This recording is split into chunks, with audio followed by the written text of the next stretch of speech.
Si Maria ay isang masayahing bata. Nakatira siya sa isang maliit na baryo malapit sa dagat. Ang kanyang tawa ay naririnig sa buong dalampasigan. Naglalaro siya ng mga kabibe at hinahabol ang mga alon. Mahal ni Maria ang dagat. Ito ang kanyang palaruan, ang kanyang kaibigan.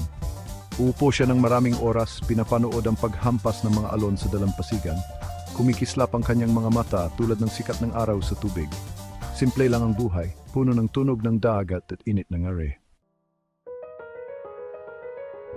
Isang araw dumating ang isang malakas na bagyo. Ang mga alon ay naging galit, humahampas sa dalampasigan. Si Maria, walang takot, ay nanood mula sa kanilang bahay. Tinawag siya ng kanyang ina palayo sa bintana. Pero si Maria na akit sa lakas ng bagyo ay hindi nakinig. Isang higanteng alon, mas malaki kaysa sa iba, ang humampas sa mga bahay. Nagdilim ang lahat. Nawala si Maria. Hinanap siya ng mga taga-baryo, mabigat ang kanilang mga puso.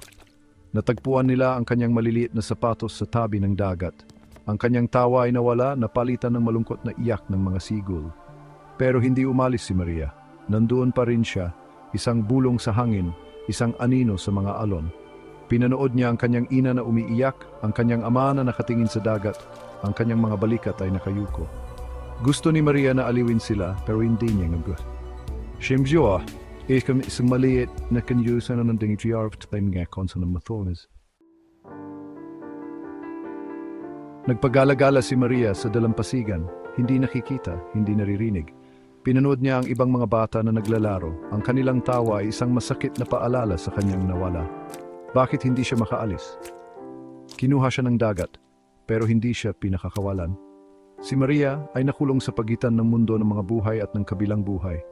Hinanap niya ang kapayapaan, ang init ng araw sa kanyang mukha, ang yakap ng kanyang ina. Siguro, balang araw, ibabalik siya ng dagat. Siguro, baitim siya kikling kayo.